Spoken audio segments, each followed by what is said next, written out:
Hello everyone, welcome back to Operation Hats. It is Japan's turn, and it is January, wait, no, I think it's July 1944, I'll check in a second. And as you might be able to tell from the large amount of red arrows pointing towards Calcutta, we're about to have some very interesting things go on this turn. But before we get to that, let's go over a little bit of housekeeping and a quick recap of how the turn's going. So first up, it is, in fact, turn 17, July 1944. And I went ahead and rolled for my technology off camera in the Discord chat with the bot. I finally got improved factories, but long-range aircraft, which I've been working on for even longer, failed. So, oh well. Hopefully we'll get that eventually. Would have been nice for this turn, but it's not essential. So, moving over here to a victory point tracker. Some slight notes to make. These are all correct, as are these. Over here, Soviets actually don't have propaganda war, as far as I understand it, because I believe that's controlling all city land zones in home country, and they currently lack Novosibirsk. We forgot to adjust that last turn, which leaves them with exactly one victory objective, bringing them down to 3. So the score currently stands at 9 for the Axis, 4 for the Allies, and 3 for the Comintern. We'll see how much that changes over the coming turns as the Allies finally start punching back at the Axis. Some notes, the Americans responded very aggressively to the the German threat to their home country. Germany had invaded Portugal and was threatening to invade Washington, D.C. by use of the Spanish port in Leon Castile, or Luis Leon as it's now known. So the Americans didn't like that and built a lot of units. The Axis decided that discretion is the better part of valor. There's no sense in losing all our forces in DC if we're not going to take it, and retreated back to Normandy to cover the British fleet and perhaps live to fight another day, where we still are in range of Ottawa and Gibraltar, but also, in this case, England, and the Americans are a little bit further away. We did kill some British and French ships that had gone on patrol to try and block our access to the Americas. Ultimately rather futile, because we could just go 1, 2, 3, or 1, 2, 3, and still hit anywhere on the American coast when these two sea zones were blocked, so I think the Allies fumbled the ball a bit there, but Germans also got lucky, so perhaps we may have seen a few subs off instead. Americans, in retaliation, have brought all of their forces back to Morocco, and now have 7 transports ready to strike anywhere along the Atlantic coast or the Mediterranean. Actually, I don't think they've reached They can't reach the Atlantic coast, so anywhere inside the Mediterranean. The Axis have not yet determined whether its intended target is northern Italy, or Rome, or Egypt, or perhaps something strange like Istanbul. But we shall see. We eagerly await the Americans' turn, because it will either have us bashing our heads against the wall for missing something, or crying in relief for not having lost Italy for another turn. So it's a bit of a roller coaster on the Axis side right now. Over here in Germany, the Soviets have taken Romania and have begun spreading like a plague into the Balkans, and we've just had to cede that ground. There's no way we're going to fight it once Central Romania had fallen. You lose this bottleneck, you lose the south as Germany. And so there's a lot of units here. We'll see if the Italians can maybe do anything about that, or if they're more needed in northern Italy on the upcoming turn. But the Germans have continued fortifying eastern Poland. It's very hard to tell, but there's now fortifications on 3 sides, blocking all Soviet approaches. The Soviets have brought their new mechanized army from Kiev up to western Ukraine, and so they look ready to put huge amounts of pressure on eastern Poland this turn. We'll see if the incoming reinforcements to the Germans do enough. That said, we have had some relief of pressure in the north. Soviets had some really good dice in Königsberg. I think it was only 1 turn ago. And so they took it, destroyed the fortification, and overran the German garrison and Air Force base there. But Germans were able, with the help from the Italian can opener in Lubelski, to strike back, take out a tactical in Lithuania, 2 infantry, or maybe it's 2 mechanized, in Königsberg, as well as the remainder of the Russian Air Force in a surprise invasion of Latvia, with transports provided by the Japanese and some airborne assault. That brings us to our first update. The Germans took an airborne as a casualty instead of the 2 amphibiously assaulting units. They have amphib doctrine, so they only need to lose 1 instead of 2, but that does mean we have an airborne and an infantry here instead of 2 infantry. Not too much of a big deal. The Russians weren't attacking it anyway, but perhaps gives the Germans some other options going forward. Soviets still remain in control of all of Finland, and they've taken all German possessions in the far north. Now they have to walk through the British if they want to get any further into southern Norway. But their northern flank is rather exposed. Leningrad only has 3 units. Helsinki has 3 units. These two mechanized infantry that were in Lapland are taking their sweet time getting back. They have to be in Kola because they get bogged down in the tundra instead of moving all the way to Karelia. So we'll see how it goes. There's not much that the Soviets can do up here in the north. They've got some tanks and mechanized built in Smolensk, maybe to take a strike back at Latvia. They've got some infantry up here. We'll see how it goes. But their main force is certainly concentrated down here in the Ukraine. These 3 are all in Kiev. So we'll see how it goes. The German incursion here is beaten back with complete total losses. Soviet rocket artillery is something to behold. However, down here, Egypt still stands strong. The Allies have not yet been able to advance into the Egyptian borders beyond Sudan, though they did eliminate the Italian distraction force here in Belgian Congo. But that has put these French infantry 1, 2, 3, 4, 5 turns away from Egypt, which means they probably will never reach there by the end of the game. So effectively removing them from the fight and achieving in the goal we set out for with those Italians.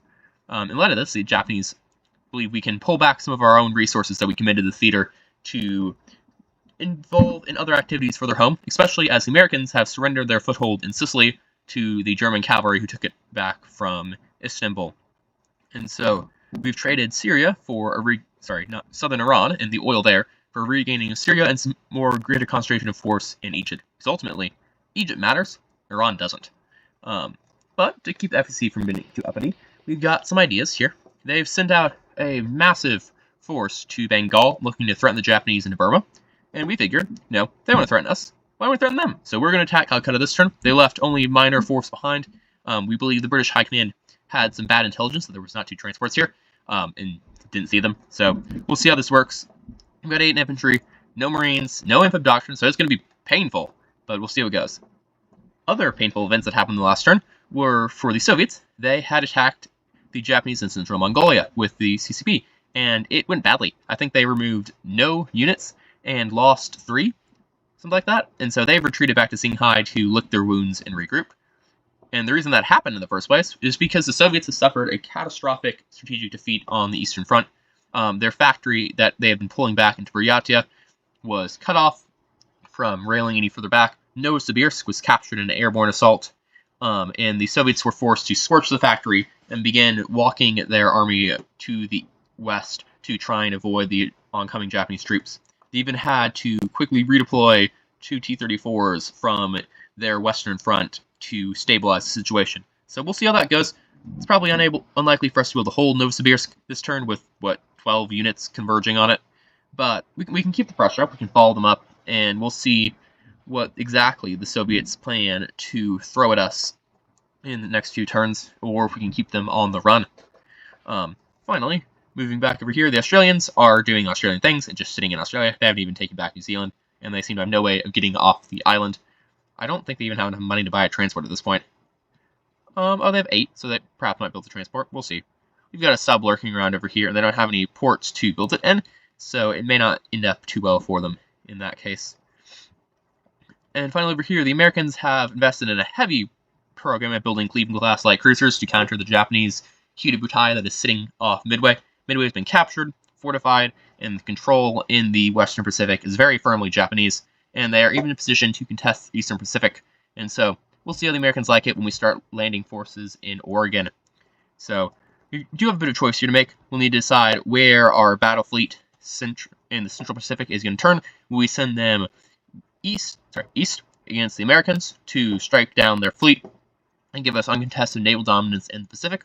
Or will we be content with leaving the carriers to do the hard work and send them over to attack Calcutta with the invasion force? So that's some of the choices we need to make in the non-combat phase, but we shall see.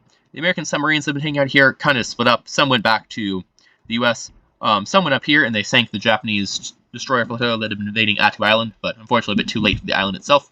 And then finally, one of them attempted a surprise suicide run on the Japanese fleet and managed to sink all 4 of the Congo-class battlecruisers with one well-placed torpedo salvo, which both earned the extreme ire of the Japanese commanders and several medals for posthumous bravery from the American High Command, because unfortunately that coastal sub did not report back.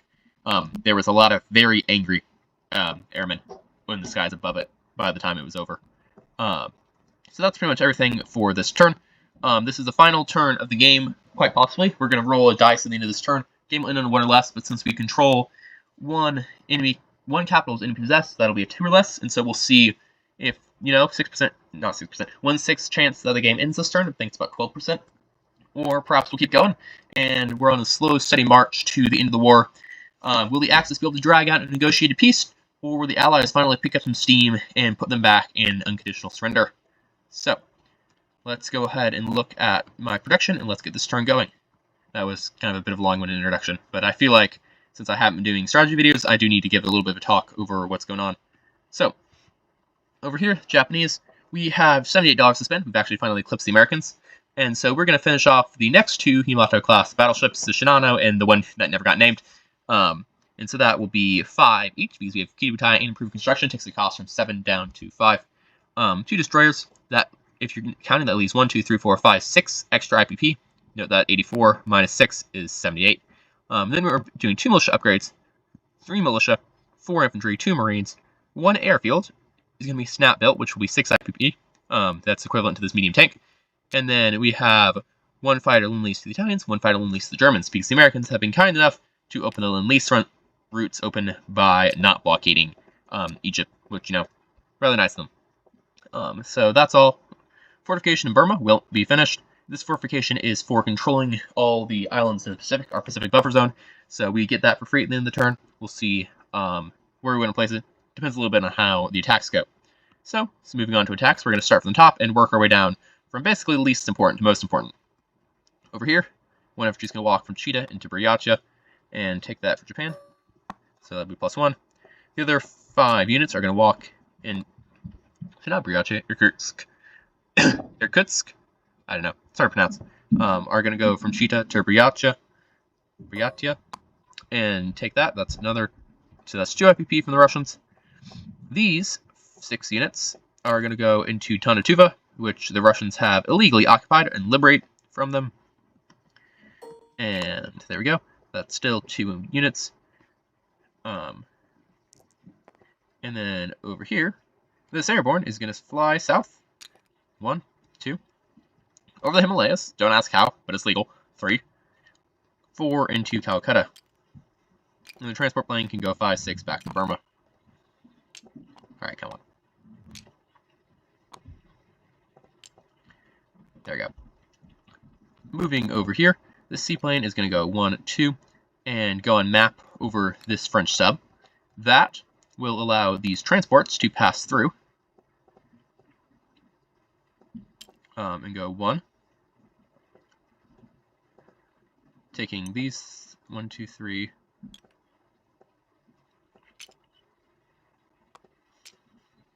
4 infantry. 1, 2, 3 to the Bay of Bengal. They'll be joined by these 2 transports, which are going 1, 2, 3 to pick up these 2 infantry from Siam and these 2 infantry from Burma as well. This invasion force will be supplemented by the Japanese Air Force in Siam, which consists of 1, 2 fighters, 1 medium bomber, and 1 air transport carrying an airborne, which will stand upright. Then, I believe, finally, no, not quite finally, we have 1 coastal submarine. We'll move to P-59 and go convoy raiding there, and another one will convoy raid here in P-50.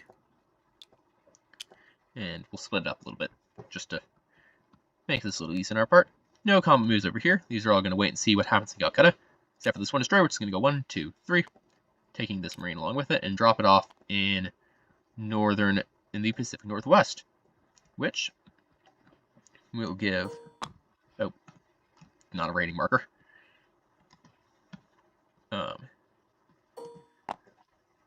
the Japanese control of that factory, and I don't believe the Americans can take it back this turn, because the transports are all here, the ground units are all here. I don't think the math works. So this destroyer is going to meet a very unhappy fate, because he can't go into port in British Columbia. I looked at even if I sent 2 destroyers, only 1 would be able to go into port there.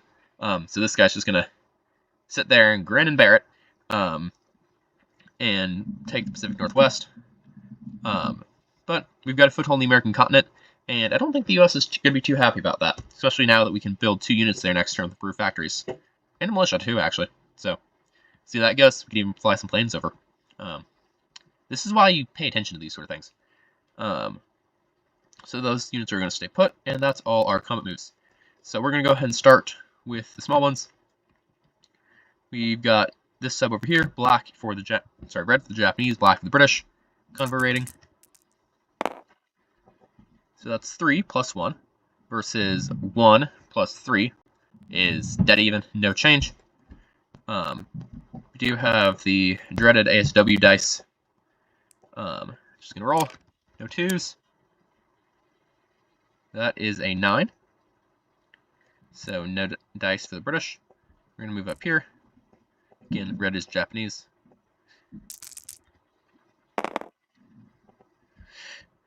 Again, 6 plus 1 is 7. 4 plus 3 is 7. And no hit. Basically the same result. It's really hard to convo raid when you only have coastal subs and the British have ASW and radar. But hey, they're still alive. That's what matters.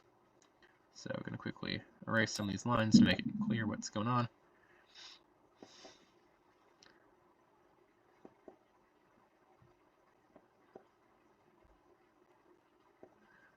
Alright, those have all moved.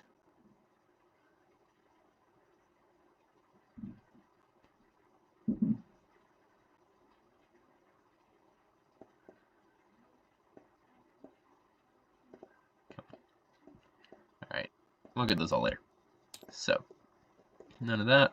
Up here, there's no actual dice rolling to be done. That just leaves this sub, this French sub that's evaded us for so long, and has just kept wreaking little bits of havoc on our economy. We're going to roll. 2 1s. I don't think that counts, though. So this sub is still there, but it is submerged, and so it will not be able to interdict and release when we send it back through. And then we need to figure out what to do with this seaplane in the non-combat phase. But first, time to roll out some dice in Calcutta. So, I'm going to go ahead and do this on the board because I prefer that to moving everyone down to the battle board. Just makes it easier on my end. And it's also a pretty simple battle, actually. Lots of 2s and lots of first strikes from the fort. So, first up, we've got first strikes. Japanese have no first strikes. The British get 2 first strikes at 5 from the fortification. So we're going to go ahead and roll those right now. And again, amphibiously assaulting units need to be taken first with civil casualties. Okay, 1 hit. That's about what we expected. So, it's airborne. We're going to take 2 infantry. They're dead. At least this was 6. Next, we have the Japanese infantry. So we have 1, 2, 3, 4, 5, 6 infantry. And 2 airborne at 3 because they are amphibiously assaulted. Not amphibiously, airborne assaulting. So let's roll these. All 2 and 3. Alright, 1 hit. 1 hit. Alright, we're about on average here. So, 1 British militia dead. Now, we've got 2 Japanese fighters. And 1 medium bomber. Let's get some more hits. 2 fighters, 2 hits, medium bomber, no hit. Okay, 3 militia. That's not bad. That's not bad at all. Pretty much smack on average, I would think.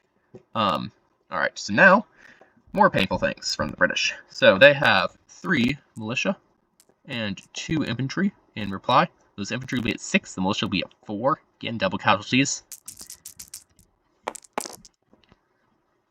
Oh, okay. 2. That's good. That's good. Alright, 4 more infantry dead. But, if you pay attention, that leaves us with 2 infantry, which have survived and got past the double casualties, 2 airborne, and all our planes. And the British just have 2 infantry left. So, let's go again. Airborne are just down at normal numbers this time, so it's 4 infantry at 2. Sorry, British militia. But we get 2 hits, and that's it all. I'm going to roll the planes real fast just because, you know, in case I accidentally made a mistake in here somewhere, it's nice to have a backup. 3 hits. They're very dead. Alright, now the British get to roll back 2 at 4. No hits, no hits. And 1 hit. Alright, we're going to lose 1 airborne. Actually, I don't think I can. I think I keep having to lose the amphibious units first. So, 2 airborne and infantry will take Calcutta. So, that's pretty big. Quickly, that means that that's the FEC capital. So they lose their income, and it is reduced to 0. So we're going to come over here. FEC bank is 8. Seems low. Anyway, that's cleared. And now, Japanese both take control of that 3 IPP. As well, we remove this fortification, because we've successfully won the battle. The fortification is destroyed, which makes any future invasion plans a little bit easier on our end.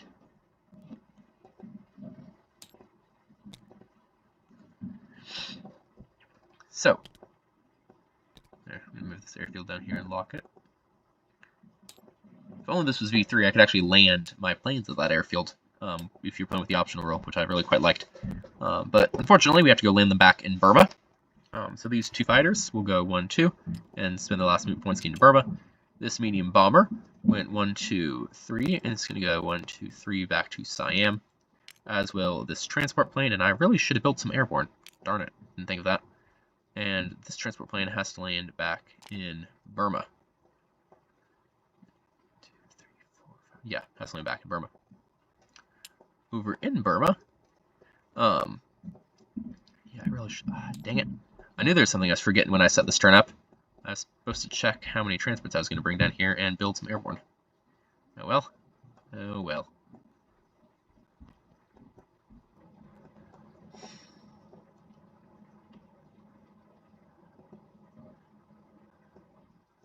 Three units, though, is more than I expect to survive, so I'll take it. I have no doubt the British will successfully retake Calcutta on their turn. The question, though, is what they have to sacrifice to do it. I've cleared their bank. I've deleted that fortification. And the question is if they'll send everyone back and leave Bengal open for the taking, or if they'll split their forces, or even if they'll just leave Calcutta and not try for it. Though I think that would be a little bit strange. But so we're left with 4 transports right here, with this Italian destroyer, who is supply enough to keep them company. We're going to come over here. We're going to bring this fighter and this transport. We're both going to go 1, 2, 3, 4. And this transport is going to go 5 and go into port in Malaya.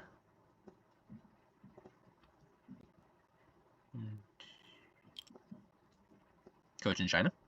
And this one is fighter is going to land in Siam. And then over here, this seaplane is going to go back to Okinawa. Over here, we're going to rail this infantry from Suiyon and this infantry from Shensi down to Burma. I get 2 because I've completed my access to resources initiative. They're going to come down here, through Siam, into Burma to restock the front line. Because, you know, the British could decide we've lost Calcutta, we're going to just take that loss and go beat up the Japanese in Burma. But I don't think that's very likely. Oh.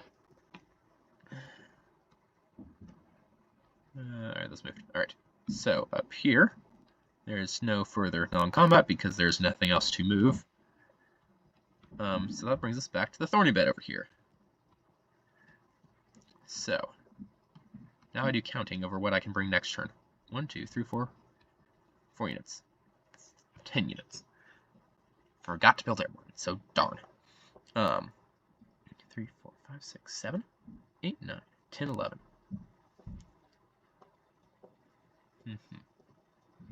That's 11 units, plus like 4 planes. And the British have 1, 2, 3, 4, 5, 6, 7, 8, 9, 10, 11, 12, 13, 14 units that they can bring back. So I probably need a little bit more force. Just probably.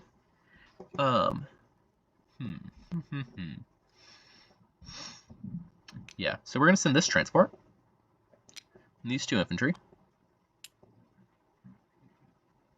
across 1, 2, 3, and they will go ahead and land in Siam, and transport going to port in Cochin, China.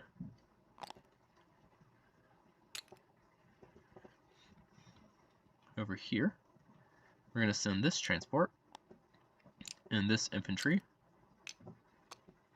and this artillery down 1, 2, 3, 4. We're only going to go 3, because we could use Chief Name Move, but then I have to drop them off in Malaya. Because I can't. Actually, no, I can. Yeah, but Kwangtung could use a little bit of reinforcement, so we're going to put this guy in Hong Kong, and we're going to drop these off Kwangtung. Keep the Chinese on their toes. Up here, now this is the question. I have 2 options here. Go to Hawaii, go to Midway, go into port in Midway. I think that discretion is the better part of valor here. 1, 2, 3, 4, 5. They could, but they'd be content with an awful lot of fighters.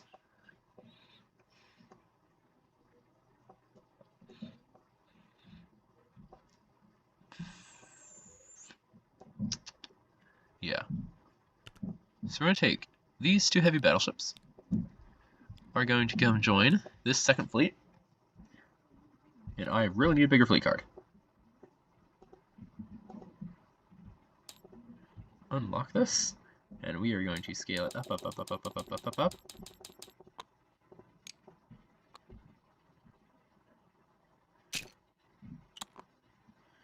And then I'm going to relock it. Actually, move it up here first. Just past wake. Then we can relock it. I'm going to bring these 2 super battleships over and let them, provide some meat to this little force here. Bring this carrier over. It's going to slide right where those battle cruisers once were. And this carrier. And these are all going to go into port. Now you 2 destroyers. You're going to have another mission. But they are all going to go in port in Midway. Which means these fighters, well, none of these, sorry, not just fighters, but all 6 of these planes are going to go sit on these Marines on the island.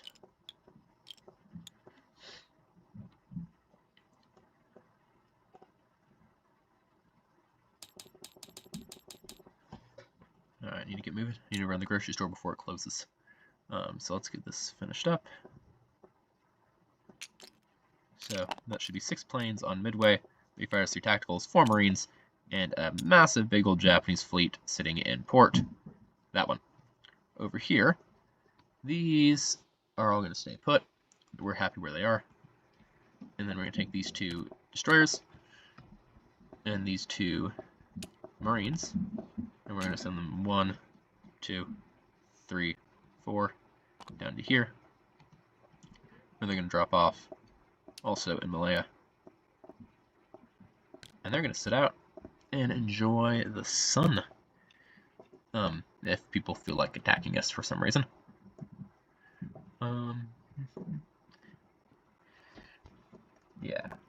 Yeah, I like this plan.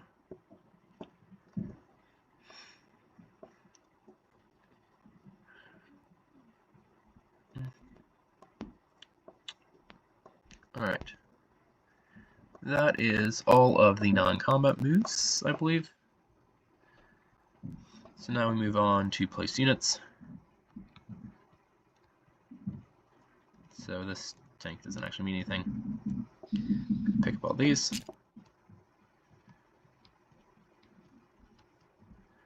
Gonna come drop them in the Indian Ocean. Then we're going to drop, pretty similar from last turn, these guys. Oh, come on. Don't be grumpy at me.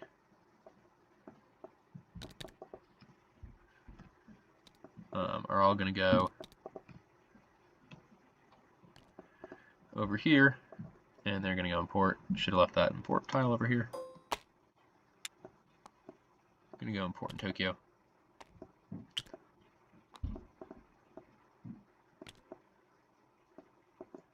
Because that way we have options. Over here, these two infantry upgrades, because that's what they were, we're going to come over here, we're going to use them in Siam and Burma.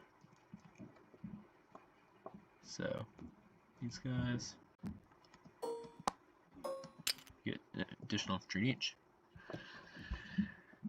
And then up here, we have 3 militia. We're going to come up, and we're going to place 1 in Central Mongolia, 1 in Shanxi, and 1 in Novosibirsk. And then finally, we have these 6 infantry class units who are going to get placed on the mainland with our new improved factories. So that will be 2 Marines in Siam, 2 infantry in Anamtonkan, and 2 infantry in Rihi. And then we've got these 2 Lend-Lease units, which were built in Kyushu. Go out this port, over here, over the submerged submarine. Can't do anything. This way, through the canal, up this way, around here, up here, and into the port in the Adriatic Sea. From there, this Italian unit fighter will get dropped off in northern Italy, and this German will come up here, go over Switzerland, up and around, and get dropped off in West Germany.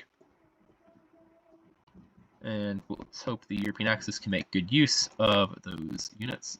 So we're going to go ahead and erase all our lines. And then we're going to go over to collect income. So, Japan gained 2 from the Soviets, should put us up to 65. Soviets back down, 1, 2, 248. We gained 1 from the Americans.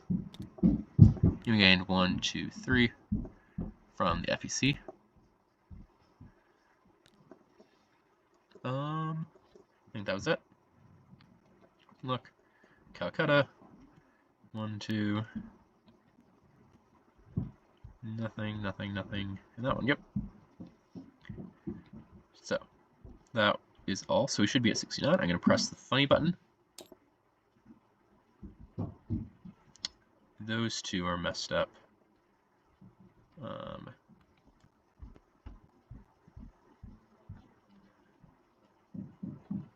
It's probably another doubled roundel thing. I wasn't checking for that. Because if you accidentally put 2 roundels, it gets grumpy, but I don't see the error marker popping up. You may have just miscounted. Oh well then. But that was the only change there. If there was a different change that I missed, someone will let me know in the comments. But Japan's at 69. We control 1 each for Java, Malay, Borneo, and the Philippines. So gives us an extra 8. And then we control +1 for each of the islands plus China, which is 1, 2, 3, 4, 5, 6, 7, 8, 9. So 69 plus 17 gives us +6. That'll bring us up to 76. 86 IPP this turn. And yeah, should be it. No recruitment rolls needed. Just 86 IPP. Nice, healthy amount of money. So we will pass it off to Davik, who might even get his turn done tonight, depending on how quickly I can get this thing published. And we'll see what the Allied plan is with regards to, you know, Egypt and the multinational Axis force there. Or, more interestingly, with Calcutta. Oh, okay, 1 second. It's airbase floating in the middle of the ocean over here. Needs to get put in Burma. Whew, almost missed that.